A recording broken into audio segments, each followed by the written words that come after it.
So we'll start with a bit of a recap back to our last topic about rivers and coasts. So this shows you your flood hydrograph. I want you to fill in the missing words and start to give some reasons for its shape. So we'll go through the missing words. There's blue bar chart, that shows your rainfall, and the highest bar shows your peak rainfall. The black line, as it goes upwards, that's called your rising limb. You then have your lag time, which is the time difference between your peak rainfall and your peak discharge. When the amount of water in your river, the discharge reaches its highest, its peak. When that starts to fall, it's called the falling limb. So that's your key terms. And the reasons for its shape, well, it can be due to things like basin size, rainfall intensity, permeability of the rock, soil type, steepness of slopes, as well as human reasons such as urbanisation, deforestation, etc. So back onto our current topic, looking at the different types of hazard that we did last lesson. So you've got tectonic hazards, atmospheric hazards, geomorphic hazards. So can you name an example hazard in each category? Which ones do we get in the UK? And if you can, why are some difficult to categorise? So you can use those images to help you. So our tectonic hazards, you've got earthquakes and volcanoes. Our atmospheric hazards, you can have things like hurricanes. Our geomorphic hazards, so things on the Earth's surface, could be things like landslides. And a biological hazard could be something like malaria, a disease, which will affect the UK. But we don't get volcanoes, we don't get hurricanes. We may get some landslides, some small ones, and we don't get malaria. But we do get our atmospheric hazards such as flooding. And we do get some very small earthquakes which would come under the tectonic hazards. So this lesson, we're looking at something called plate tectonic theory, and it's about explaining the relationship between plate tectonic movement and tectonic hazards. So there's earthquakes and there's volcanoes.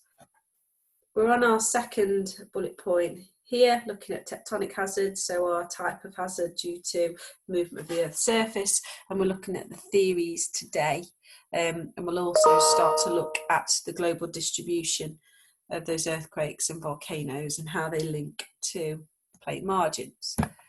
So this is the Earth millions and millions of years ago, the supercontinent Pangaea, and this is our continent now. So how did this happen?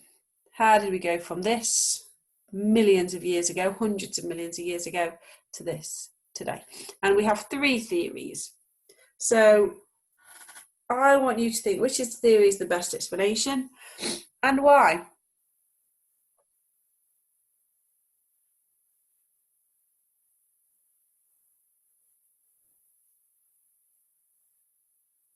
So the correct theory is theory 3, that underneath the Earth's surface, so in something called the mantle, there are different plates of rocks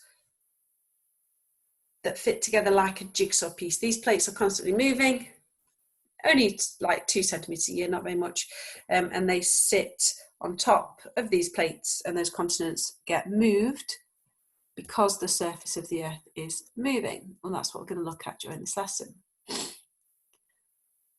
If we're going to understand why the surface moves, we need to know what's happening further down. So the Earth is actually broken up into different layers. There are 4 layers. What I'd like you to do is draw yourself a copy of that diagram, and I want you to name the layers A to D. So you can watch this video, and I'll put the link on showing my homework. You can watch this video, which is a trailer for Ice Age, which is just a bit of fun. I'll put that and show my homework as well. And then you've got some information here that talks you through the different parts. So where on our diagram is the inner core? Where on our diagram is the outer core? Where is the mantle? And where is the crust?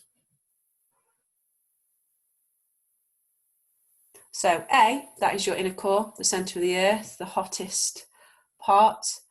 B is our outer core, so that's made mostly of iron. C is your mantle, So this is our thickest section, which is kind of it's rock, but it's rock that kind of acts like a plastic because it is quite hot. So it's semi-molten. And then D, that is the crust, and that's the outer layer of the Earth. And on top of that, that's where our tectonic plates sit.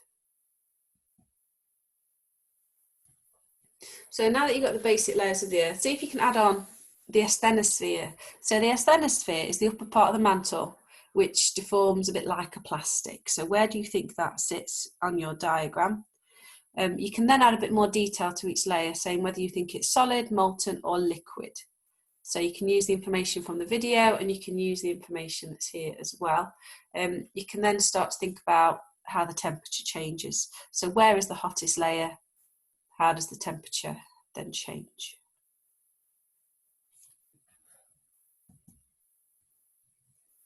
So the Earth's crust, we need to think about what it looks like in different places because it's not the same everywhere. Under the oceans, we have something called oceanic crust, and under the continents, we have something called continental crust. And as you can see, that crust is thinner under the oceans and it's much thicker over the continents. And in some places, the crust is actually broken up. So you have these joins called plate margins or plate boundaries. And that's important because our tectonic hazards are earthquakes and volcanoes. And these two maps show you where they happen. So this map on the left, this shows you your volcanoes with the little red dots. Map on the right, this shows you your earthquakes, the little red dots and the belts, which are the orange lines. This map here, these black lines, this shows you where those plates join, where those plates margins are. So you've got to imagine the surface of the Earth, it's broken, it's a bit like a jigsaw puzzle. Each plate is like a piece, a jigsaw piece, and they slot in together. And the black lines show you where they meet. So all you need to do is describe the distribution of those earthquakes and those volcanoes. Where do they happen? Do they tend to happen in the same place? Do they have any connection with those plate boundaries, those areas where the two plates meet?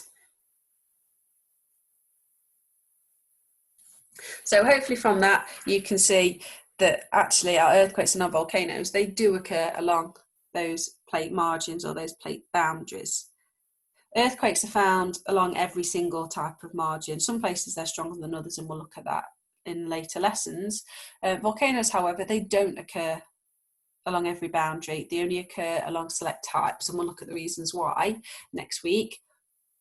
But a lot of our volcanoes, they actually occur in something called the Ring of Fire. And what the Ring of Fire is, it's the outside of the Pacific Ocean. So here's the Pacific Ocean, it's called the Pacific Plate, and you can see that most of our volcanoes actually occur around the outside of it. And because volcanoes give off lava, looks like fire, we call it the Pacific Ring of Fire. You might have spotted these ones right in the middle. And these volcanoes here, these are from the islands of Hawaii.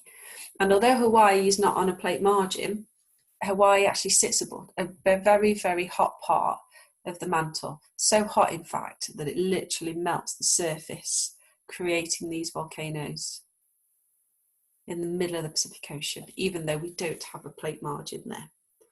So the basics from that, earthquakes and volcanoes, they occur along plate margins.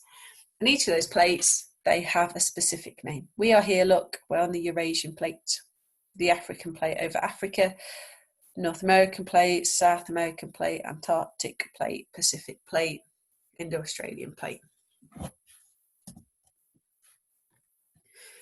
We now need to start thinking about why that happens. So we've learned about the structure of the Earth. We know that it's very, very hot in the centre.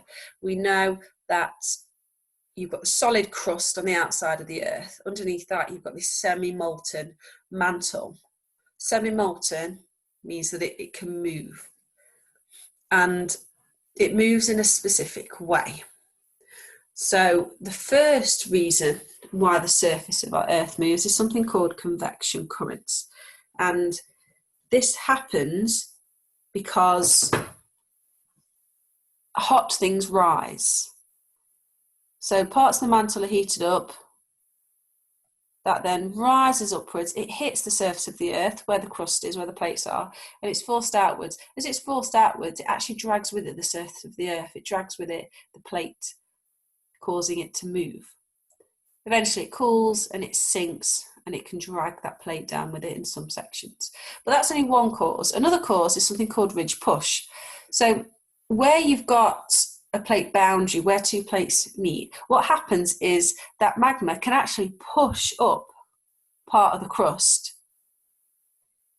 The molten rock called magma can actually erupt onto the surface with your volcanoes. There it cools and it becomes solid rock. As it becomes solid rock, it becomes denser, so it starts to feel heavier, and as a result it starts to push downwards from this feature that we call a ridge, and because of that it starts to push the plates apart.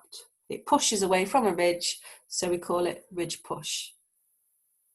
Another reason is something called slab pull, and that happens where one plate is actually sinking under another plate. So you've got your thinner oceanic crust, and that's sinking underneath your thicker continental crust.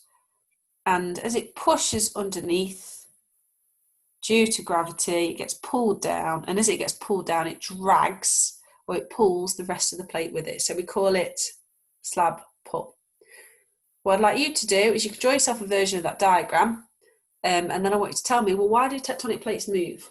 Try and use these keywords: sink, denser, oceanic plate, gravity, pull, ridge, and heat. There is a video here that you can watch to help you understand that in terms of the convection currents. I'll put that and show my homework as well. So to finish off, quick true or false. The outermost layer of the earth is the crust. That is true. Oceanic crust is thinner than continental crust. That is true. The asthenosphere is solid rock. That is false. It is a semi-molten that acts like plastic. Slab pull is when ocean ridges push the tectonic plates apart. That's false. Slab pull is when, due to gravity, the plate is pulled down into the centre of the earth. The inner core is made of solid rock. That is true. Earthquakes and volcanoes occur along plate boundaries. That is true. Right, next lesson we'll start to look at the different types of plate margin. So what happens when plates move together, what happens when plates move apart. So till next time, take care. Bye-bye.